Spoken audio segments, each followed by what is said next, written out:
Coming through.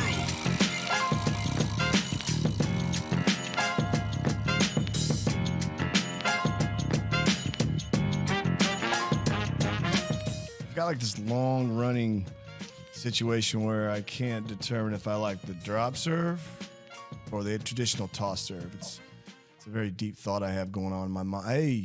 Hey, what'd you guys get here? Well, we're glad you're here. My name is Curtis Reese, and this is the PickleBall Show here. And thanks for coming. And today is my old man's birthday. He is 79 years young. He was on a couple weeks ago. Happy birthday, Dad. Can't wait to see you. You're the best. All right, enough of that crap. Today's guest is a very dynamic individual who came referred by all the top dogs around the area, and I met him. We've crossed paths, and I'm ADHD, so I probably said hi and bye in like 5 seconds. But he really needs no introduction as far as I'm concerned. His name is Mr. Dave Fleming. Super Dave, what's up? Great to be here, brother. Happy birthday to your dad, and thanks for having me. Oh, Pittsburgh Steeler hat, huh? Oh. Always and forever. I was born in Kansas, dude. We're Chiefs fans, baby. My dad went to 1970 Super Bowl, so you guys have better luck than us, though. Yeah, I got a whole mess of rings. Thank you. Shut up. This is a funny story. My dad will kill me, whatever. It's kind of one of those stories where, you don't tell your kids till they get older, which I've got a lot of Palooza stories and stuff like that for my boys when they're older. But I think I'm 47 now, and I think my dad dropped the story to me about 15 years ago. It was 2001. We went to the Chiefs-Giants game at 9/11, unfortunately, but we went to that game, and we had a few drinks. My dad goes, "Did you know I went to the 1970 Super Bowl with Uncle Ronnie?" I go, "Our Uncle Ronnie?" He goes, Yeah. I go, "Well, sweet, how was it, man?" He goes, "Oh, man, we were in the parking lot. I mean, that's as far as we got." I go, "What?" So I know we're Chiefs fans for life, and we still have season tickets up there, but it's the best smelling parking lot in the world as far as Arrowhead's concerned. Oh, so, man. I love me some road games there. I've had the pleasure of seeing the Steelers win the Super Bowl in the building, so it's wow. Yeah. That's amazing. What do you think about Big Ben leaving? You think it's time? Yeah, and the Big Ben story, I have two. I'll tell them quickly. I went to Miami of Ohio, so so I knew obviously about Ben for a long time, and I actually went to the NFL draft the year that the Steelers drafted him, wearing a Miami of Ohio hat and an Antoine nice, dude. Steelers shirt. And then about 6 years ago, my parents live in a community an hour east of Atlanta, and Ben spent some summers down somewhere near there too. And I had a whole bunch of Miami of Ohio clothes on, and who shows up at the same fireworks show? So got a pick with my man, and he's had a hell of a career. Oh, shit. He just showed up. There he was, coming to see fireworks with his family, and you give him like a bear hug and stuff. So he push you off. We're like Jack Black and Neil Diamond and Saying Silverman. Get away from me! You're crazy. I was like an 8-year-old. I'm not gonna lie. That's awesome. It was fun. So no, it's time for new quarterbacks. But it's my parents met at the copier at U.S. Steel, so I'm Pittsburgh boy forever. There's nothing wrong with that. I like your coach a lot, man. He's a good dude. Yes. So let's talk about your family. Where are you from? Or you reside here in Dallas? I'm not sure where you're at these days. Yeah, so I live in Frisco, which is a suburb of Dallas. For those of you watching from outside, I've lived a lot of places, and it has really helped me in life because I've seen so much. I went to elementary school in Hershey, PA, where it does smell like chocolate. Really? Wow. Middle school in Albuquerque, high school in Memphis. Went to Miami of Ohio, as we mentioned. Worked in several places. I worked with Disney in Orlando. I did field marketing for Pizza Hut out of the Phoenix area, and then I came here to the corporate office and did marketing for Pizza Hut, and then ran the marketing for Dr. Pepper. If you've eaten that much pizza, you got to wash it down with something.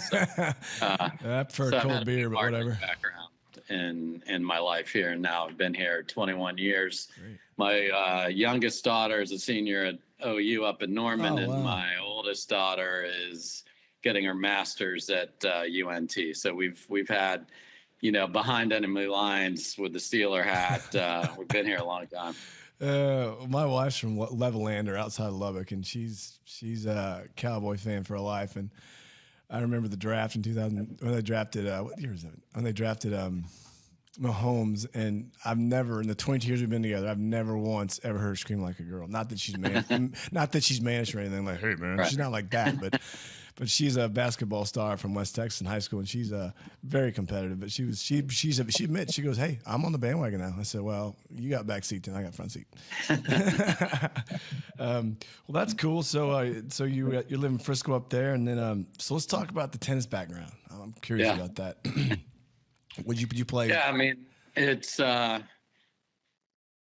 was everything I did as a little guy. I mean, I started at 5 years old. I used a racquetball racket because the tennis racket was too heavy, and played forever.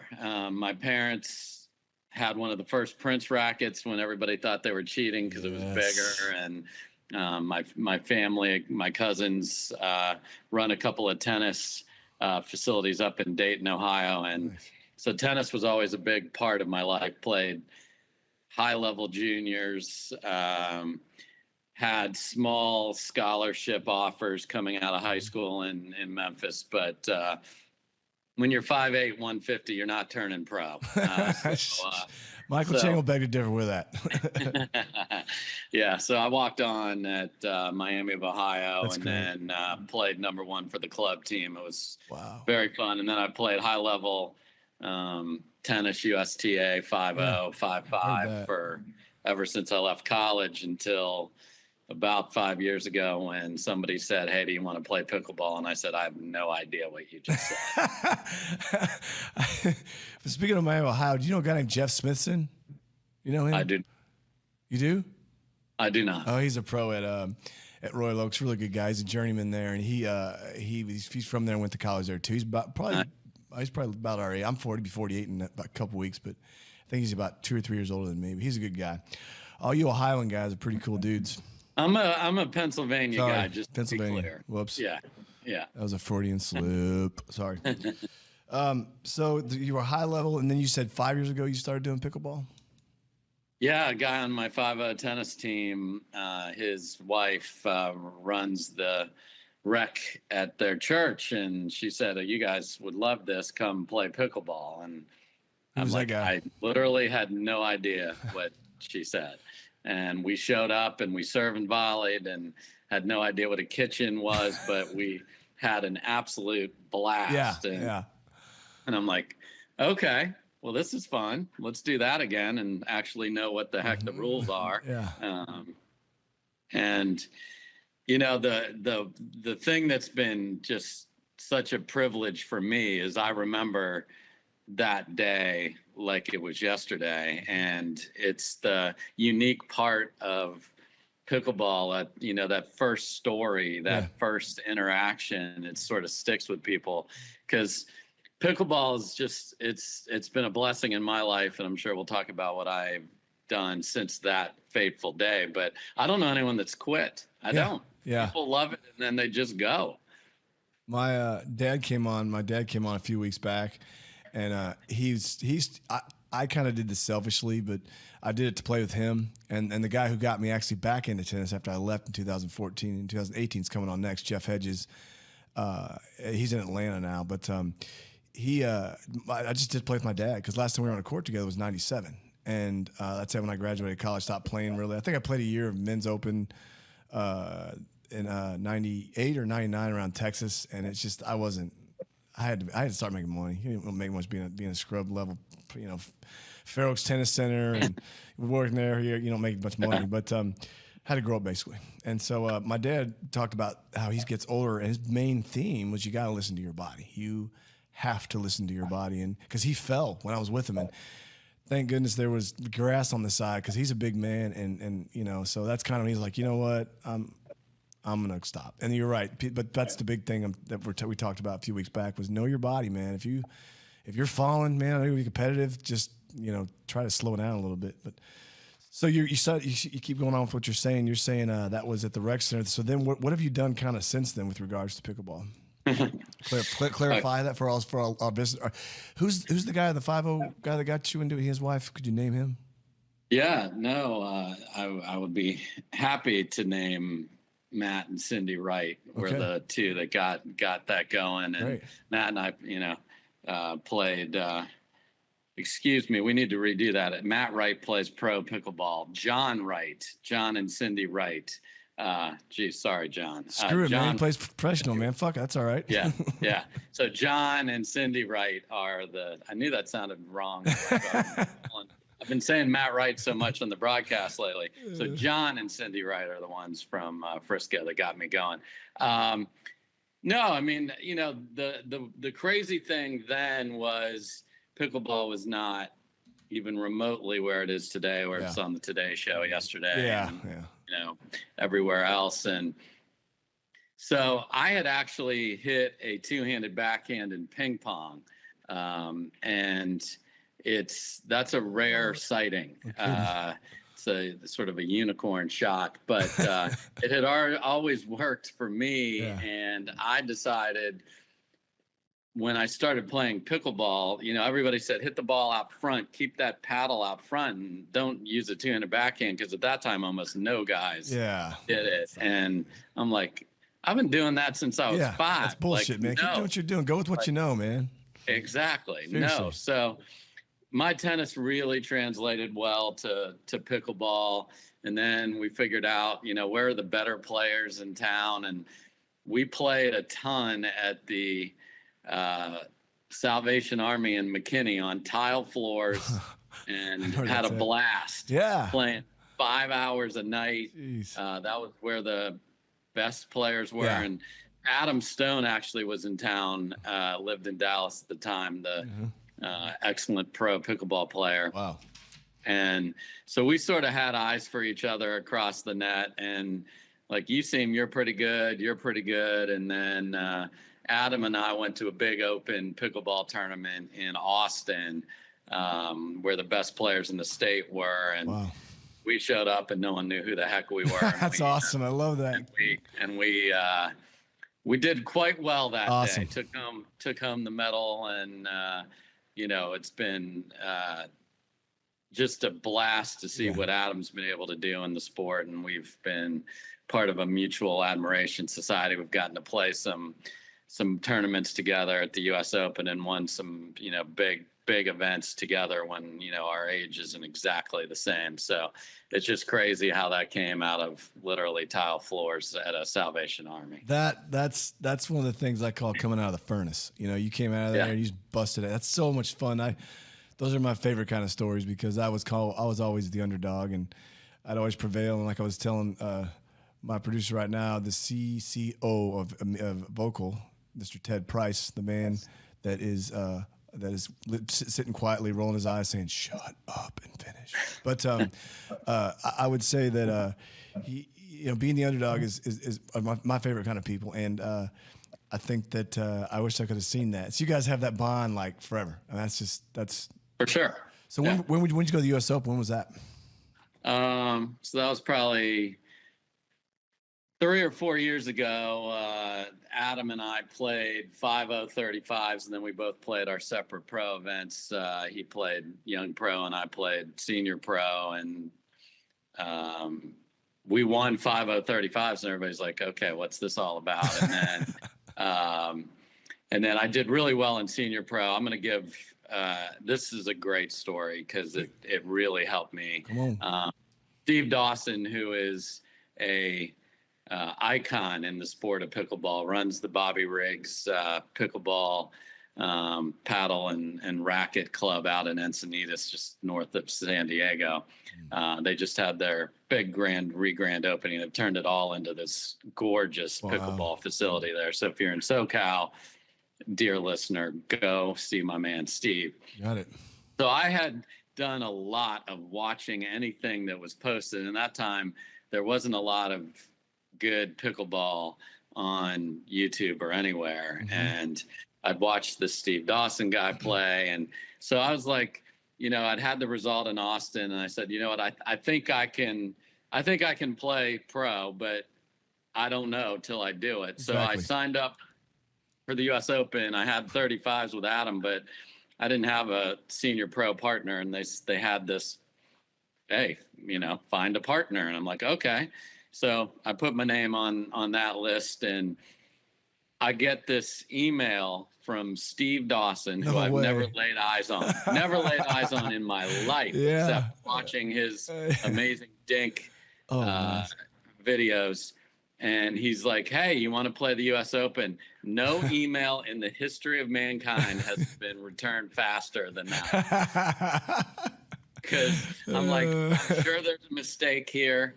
There's no footage of me playing anywhere. I'm not going to give him time to know who I am. Man, he's never seen.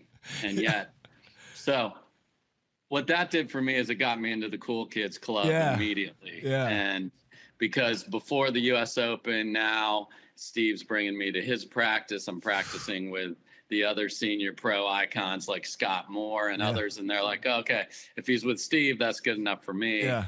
And what a lot of people ask me, what's the journey to pro, either senior pro or usually it's the younger pro, and partners are such a big part of it. And I was really lucky because from the get-go, I had Steve, and then I also had playing well, fortunately, at the beginning. But I've never been more nervous in my life than when I went out to Steve's club. He'd never laid eyes on me, and he's telling all his members, this is my U.S. Open partner. Oh, gee, I'd be scared, and I'm man. like, suck. What if I suck? You're like framing pickleballs off the side of the paddle. You're like, oh, I didn't mean to do that. Yeah. So, that's a cool story. It's been a fun ride from the U.S. Open, that's for sure. So now you were at Brookhaven this week, and what were you doing there? So I love watching the growth of pickleball here locally and obviously nationally. And I have really not liked when tennis and pickleball have been foes and one's the foil for the other. Exactly. And I both can live happily together and can continue. I mean, just in the most recent Tennis Magazine issue, it was very controversial because we had Ben Johns, the #1 pickleball player in the world, on the cover. I wrote that article, and the tennis community embraces some of that. Some want just pure tennis, and I get that if you ordered Tennis Magazine. But I think they can all live happily together. I've broadcast a bunch of events on Tennis Channel and will continue to do so. And those are pickleball events. So TCD, which is the Tennis Competitors of Dallas, asked me to speak at their captain celebration yesterday. And having been a captain and can't you just show up on time, Susie? Like, come on, girl. Come on. Like all the herding of cats that you have to do as a captain. And then you got to play well. You're like, my match is about to start. I don't know where the hell Susie is. Susie was complaining all week that she felt she should play line 2, not line 3, and then she doesn't even show up on time. Come on. So I had a lot of fun sharing my comedy background and my tennis background with that. And, anytime I can share and hopefully inspire some people from what I've experienced, I'll do it anytime. Amen, man. So let's clarify that. So you do commentating for pickleball on the Tennis Channel, is that right? So as the lead commentator for the PPA Tour, you'll hear my voice pretty much every weekend. I've heard it. For the PPA. Yep. And a lot of that has now started to be broadcast on the Tennis Channel and Pickleball Central. It's exciting to see pickleball get that national exposure. And, as I mentioned at the beginning of this, the difference, like Ben Johns and Jesse Irvin were on the Today Show yesterday, and that's awesome. And that is becoming the norm. About 3 years ago, that happened once a year, and the whole pickleball community lost its mind. It's now still awesome that that's happening, but it's happening more frequently. We have celebrities getting involved. I played pickleball with Sugar Ray Leonard, the great boxing legend, a couple weeks ago. Yeah. It's such pickleball has been such a blessing to me, and I've been able to get to do it as both a player and then as a broadcaster. And my background in comedy has certainly helped me add some fun to the broadcast. Please say that. Tell our awesome listeners and pickleballers and future pickleballers what about your comedy background. I'm curious. Sure. So throughout my career, and as I mentioned, like, it was marketing, and I was always like, "Hey, Dave, we have this big group. Go, you talk," or "Hey, you be Santa. I'm 5'8", 150. You be Santa. Go be Santa. You're funny. Be Santa." Or you be what? Go when I was at Dr. Pepper. "Hey, you're gonna do the bottler presentation in front of 1,000 people." Okay. So I said, all right, I need to get paid to be funny. So I started, I'm running a huge brand, but I literally worked 2 jobs for several years. And the second job in my hobby was I want to do comedy. And so I would go to open mics, and on a tennis rating scale, the first time I did comedy, I was a 1-5 comedian. I was awful. Awful. There were 8 people at the West End in Dallas, and man. I was awful. And the light comes on and it's bright in your face, and I am not funny at all. And then I'm pitting out and I walk off the stage, and I'm like, okay. But as I mentioned in my speech yesterday, you've got to, because everybody's like, "Oh my gosh, you're so comfortable and you're funny." Like, you didn't see me sucking for several weeks and months. And then it was just learning that, comedy is a conversation. You don't really think about that, because stand-up comedy, there's only one person talking, but the laughs are what you want. So if you talk over them, what the heck are you doing? So all of the nuance of all of that is so important. And then what I ended up doing, because what I found really funny was The Office. So I wrote a one-man show called Man vs. Office, which was an 80-minute one-man show that I've probably done 100 times all over the country. I did Broadway one date at the Snapple Theater, which was really fun. Cool, man. And, as I just have always loved looking at the world in that way. And it's fun now that I can sort of combine my passion for 2 things and make a pickleball broadcast have a little humor in it as well. You're killing it, man. Well, I guess, we'll keep this short and sweet, because I'd love to have you back on at some point in time if you'd like to come back on further down the road. But anytime. That's what you say. "Oh, I'd love to, man." Okay, you said anytime. Okay. I said anytime. I know. It's good. Good. I like that, because you would have hurt my feelings. So now, what's your most enjoyable moment so far with pickleball? One that with stands pickleball. Yeah. Couple things. The knowing, like, I'm 54 now, but I was 50 when this started. And I'm like, this is one of my favorite things that ever happened. Yeah.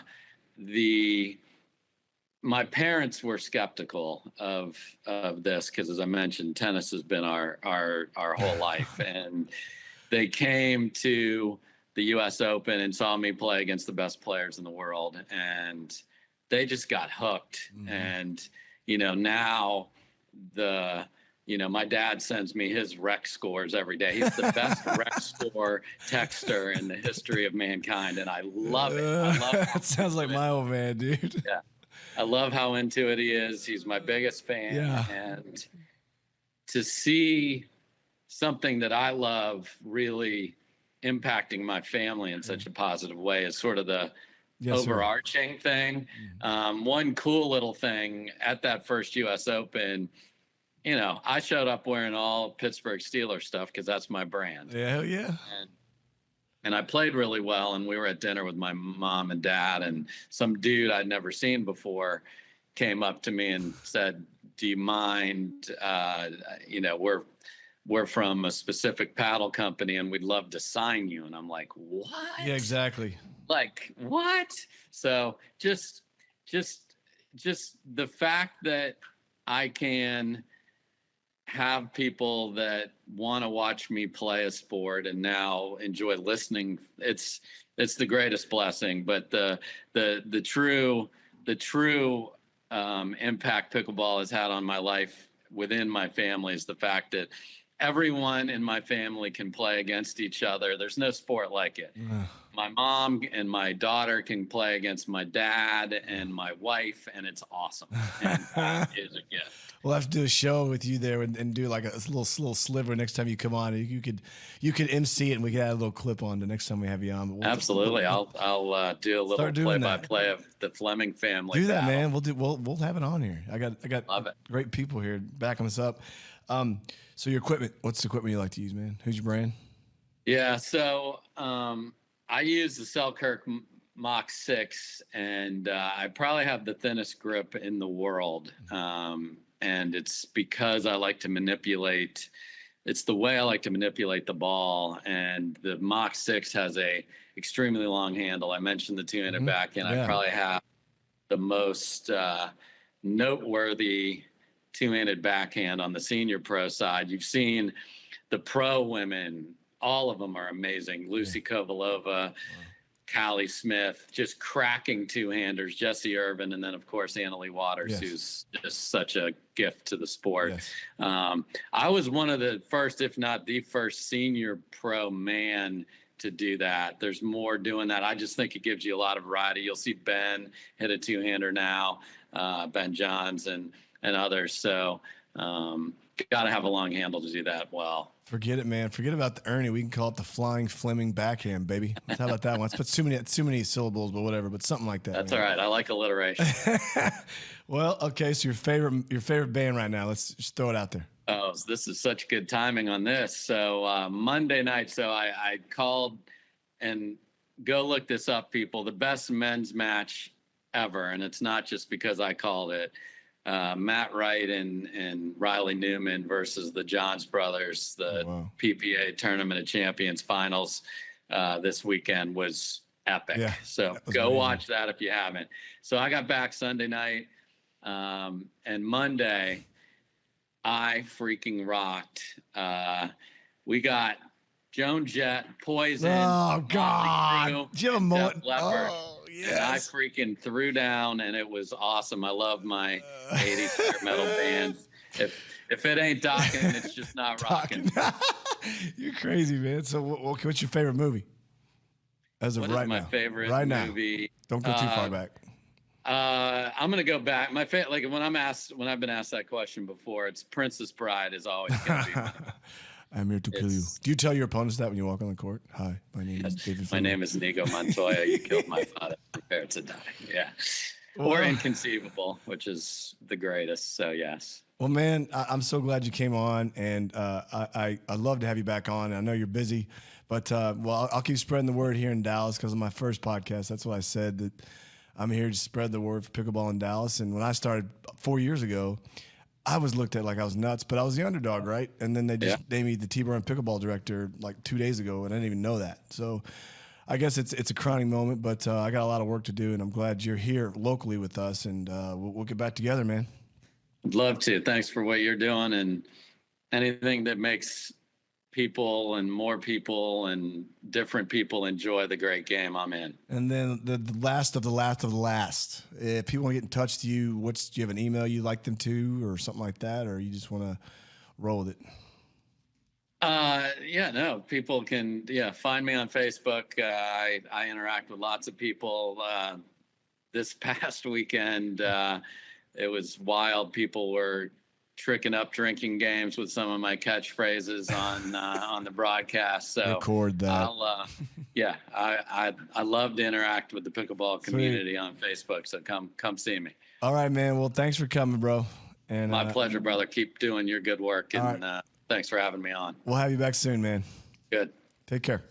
Bye.